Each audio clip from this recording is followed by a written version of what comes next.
जय हिंद दोस्तों, फिर से एक नई वीडियो में आप लोगों का स्वागत है। दोस्तों हम लोग इस वीडियो में देखने वाले हैं संविधान संशोधन के बारे में। ठीक है दोस्तों, यहाँ से रेलवे एनटीपीसी के एग्जाम में बार बार क्वेश्चन पूछा जा रहा है। संविधान संशोधन बहुत ही इंपॉर्टेंट टॉपिक है दोस्तों, रेलवे ग्रुप डी स्टूडेंट के लिए भी यह बहुत ही इंपॉर्टेंट है। तो दोस्तों यहाँ से प्रश्न पूछे जा रहे हैं। ठीक है, तो चलिए दोस्तों वीडियो को स्टार्ट करते हैं। अगर चैनल को सब्सक्राइब नहीं करें तो चैनल को सब्सक्राइब कर लीजिएगा, वीडियो को लाइक शेयर कर दीजिएगा। चलिए दोस्तों वीडियो को स्टार्ट करते हैं। पहला संविधान संशोधन 1951, इसके द्वारा भारतीय संविधान में 9वीं अनुसूची को जोड़ा गया। ठीक है, तो क्वेश्चन पूछा जाता है कि 9वीं अनुसूची को जोड़ा गया है, तो पहले संविधान संशोधन 1951 के द्वारा 9वीं अनुसूची को जोड़ा गया है। ठीक है, चलिए आगे देखते हैं। 7वां संविधान संशोधन 1956। ठीक है, इसके द्वारा राज्यों का पुनर्गठन करके 14 राज्य और 6 केंद्र शासित प्रदेशों को पुनर्गठित किया गया है। ठीक है, चलिए अगला संविधान संशोधन है 10वां संविधान संशोधन 1961। ठीक है, इसके द्वारा पुर्तगालियों की अधीनता से मुक्त हुए दादर और नागर हवेली को भारतीय संघ में शामिल किया गया है। चलिए आगे देखते हैं। 12वां संविधान संशोधन 1962, इसके द्वारा गोवा, दमन और दीव भारतीय संघ में विलय किए गए। ठीक है, याद रखिएगा। अगला है 14वां संविधान संशोधन 1962, इसके द्वारा जो है पुडुचेरी को केंद्र शासित प्रदेश के रूप में भारत में विलय किया गया। तो याद रखिएगा, क्वेश्चन पूछा जाता है कि किस संविधान संशोधन के द्वारा पुडुचेरी को केंद्र शासित प्रदेश के रूप में भारत में विलय किया गया है। तो 14वां संविधान संशोधन 1962 के तहत। ठीक है, चलिए अगला है 18वां संविधान संशोधन 1966, इसके द्वारा जो है पंजाब राज्य का पुनर्गठन करके पंजाब, हरियाणा राज्य और चंडीगढ़ को केंद्र शासित प्रदेश बनाया गया है। तो क्वेश्चन पूछता है। ठीक है, याद रखिएगा। अगला संविधान है 21वां संविधान संशोधन, तो इसके द्वारा 8वीं अनुसूची में सिंधी भाषा को शामिल किया गया। तो सिंधी भाषा को शामिल किया गया 8वीं अनुसूची में कब? 21वां संविधान संशोधन 1967। ठीक है, याद रखिएगा। आगे चलिए देखते हैं 24वां संविधान संशोधन 1971। ठीक है, इसके द्वारा संसद को मौलिक अधिकारों सहित संविधान के किसी भी भाग में संशोधन करने का अधिकार दिया गया है। अगला संविधान संशोधन है 45वां संविधान संशोधन 1974, इसके द्वारा सिक्किम को भारतीय संघ में सह राज्य का दर्जा दिया गया। याद रखिएगा, सह राज्य का दर्जा दिया गया किसको? सिक्किम को। 45वां संविधान संशोधन 1974 के तहत। ठीक है, चलिए आगे देखते हैं। 36वां संविधान संशोधन 1975, इसके द्वारा सिक्किम को भारतीय संघ में 22वें राज्य के रूप में सम्मिलित किया गया। किस राज्य के रूप? 22वें राज्य के रूप में सिक्किम को सम्मिलित किया गया 36वां संविधान संशोधन 1975 के तहत। ठीक है, चलिए अगला देखते हैं 42वां संविधान संशोधन 1976। 42वां संविधान संशोधन, यह संविधान संशोधन जो है प्रधानमंत्री इंदिरा गांधी के समय स्वर्ण सिंह आयोग की सिफारिश के आधार पर किया गया था।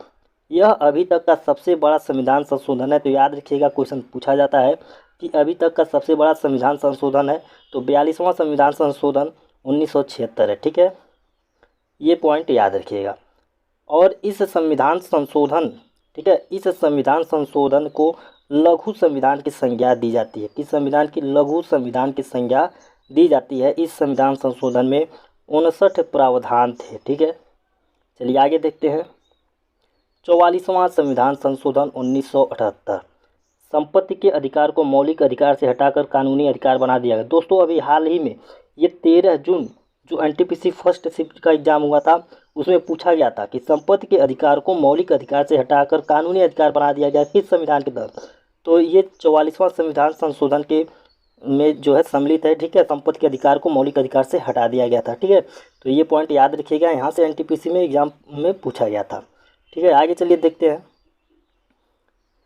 अगला है कि लोकसभा और विधानसभा का कार्यकाल पुनः घटाकर 5 वर्ष कर दिया गया था। ठीक है, और राष्ट्रीय आपात की घोषणा जो है आंतरिक अशांति के आधार पर नहीं बल्कि सशस्त्र विद्रोह के कारण की जाती है। ठीक है, और राष्ट्रपति को यह अधिकार दिया गया कि वह मंत्रिमंडल की सलाह को एक बार पुनर्विचार करके वापस कर सकता है, लेकिन दूसरी बार वह सलाह मानने के लिए बाध्य होगा। ठीक है, चलिए अगला देखते हैं कि 48वां संविधान संशोधन।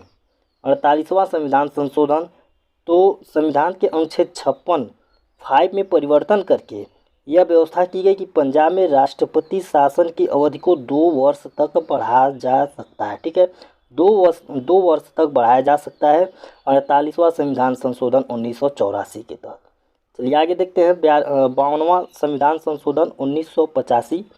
इसके द्वारा संविधान में 10वीं अनुसूची को जोड़कर दल बदल को रोकने के लिए कानून बनाया गया। ठीक है, तो 52वां संविधान संशोधन में ये किया गया है। ठीक है, और आगे चलिए 56वां संविधान संशोधन 1987। इसके द्वारा गोवा को राज्य की श्रेणी में रखा गया है। तो क्वेश्चन पूछा जाता है कि गोवा को राज्य की श्रेणी में रखा गया है, तो 56वां संविधान संशोधन 1986 के तहत। ठीक है, अगला है कि 61वां संविधान संशोधन 1989। संविधान के अनुच्छेद 326 में संशोधन करके लोकसभा और राज्य विधानसभाओं में मताधिकार की उम्र जो है 21 वर्ष से घटा करके 18 वर्ष कर दी गई। तो याद रखिएगा 21 वर्ष से घटा करके 18 वर्ष कर दी गई थी 61वां संविधान संशोधन 1989 में। ठीक है, चलिए अगला है कि 71वां संविधान संशोधन। जब 71वां संविधान संशोधन हुआ था तो इसके द्वारा जो है संविधान की 8वीं अनुसूची में जो कोंकणी है, मणिपुरी है और नेपाली भाषाओं को जोड़ा गया। ठीक है, अगला देखते हैं कि 73वां संविधान संशोधन 1992। तो इसके द्वारा संविधान में 11वीं अनुसूची जोड़कर संपूर्ण देश में पंचायती राज व्यवस्था की स्थापना का प्रावधान किया गया। तो दोस्तों यहाँ से भी रेलिवेंट टीपीसी के एग्जाम में पूछा गया है क्वेश्चन कि संपूर्ण देश में पंचायती राज व्यवस्था की स्थापना का प्रावधान है। तो 73वें संविधान संशोधन के, ठीक है, 73वां संविधान संशोधन 1992 में। ठीक है, चलिए पूछा गया था क्वेश्चन, इस तरह से पूछा गया था कि पंचायती राज व्यवस्था संबंधित है। ऑप्शन में दिया गया था 73वां संविधान संशोधन, तो इसका सही आंसर हो जाता। ठीक है, आगे चलिए देखते हैं 74वां संविधान संशोधन 1992। तो इसके द्वारा संविधान में 12वीं अनुसूची जोड़कर नगरीय स्थानीय प्रशासन को संवैधानिक संरक्षण प्रदान किया गया। ठीक है, और अगला संविधान संशोधन है 84वां संविधान संशोधन 2001। इसके द्वारा 1991 की जो जनगणना के आधार पर लोकसभा और विधानसभा क्षेत्रों के परिसीमन की अनुमति प्रदान की गई। आगे चलिए देखते हैं 86वां संविधान संशोधन 2003। इसके द्वारा जो है प्राथमिक शिक्षा को मौलिक अधिकार की श्रेणी में लाया गया। तो वेरी मोस्ट इंपॉर्टेंट क्वेश्चन यहाँ से भी बन सकता है कि जो प्राथमिक शिक्षा को मौलिक अधिकार की श्रेणी में लाया गया किससे संबंधित है? 86वां संविधान संशोधन 2003 से। ठीक है, अगला है कि 52वां संविधान संशोधन 2003। तो इसके द्वारा संविधान की जो 8वीं अनुसूची में बोडो, डोगरी, मैथिली, संथाली भाषाओं को शामिल किया गया। ठीक है, आगे चलिए देखते हैं 103वां संविधान संशोधन। जैन समुदाय को अल्पसंख्यक का दर्जा दिया गया। ठीक है, 103वां संविधान संशोधन। आगे चलिए देखते हैं 108वां संविधान संशोधन। महिलाओं के, ठीक है, महिलाओं के लिए लोकसभा व विधानसभा में 33% आरक्षण।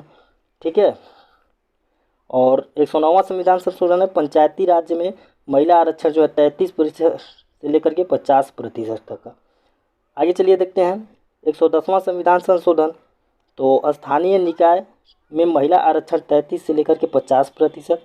चलिए आगे देखते हैं 114वां संविधान संशोधन। तो उच्च न्यायालय के न्यायाधीशों की आयु जो है 62 वर्ष से लेकर के 56 वर्ष तक बढ़ा दी गई है। तो ये भी क्वेश्चन इंपॉर्टेंट है। ठीक है, 114वां संविधान संशोधन। आगे चलिए देखते हैं 115वां संविधान संशोधन। तो जीएसटी वस्तु एवं सेवा कर है। ठीक है, और 117वां संविधान संशोधन SC ST को सरकारी सेवाओं में पदोन्नति आरक्षण। ठीक है, तो दोस्तों उम्मीद करते हैं कि यह वीडियो आपको बहुत ही पसंद आया होगा। दोस्तों अगर वीडियो पसंद आया तो वीडियो को लाइक कर दीजिएगा, शेयर कर दीजिएगा और चैनल को सब्सक्राइब कर लीजिएगा। दोस्तों अगर इसका PDF चाहिए तो डिस्क्रिप्शन में जो है टेलीग्राम का लिंक दिया गया है, उस पर जाकर के टेलीग्राम को ज्वाइन कर लीजिए, वहाँ से PDF डाउनलोड करके पढ़ सकते हैं। जय हिंद, जय भारत।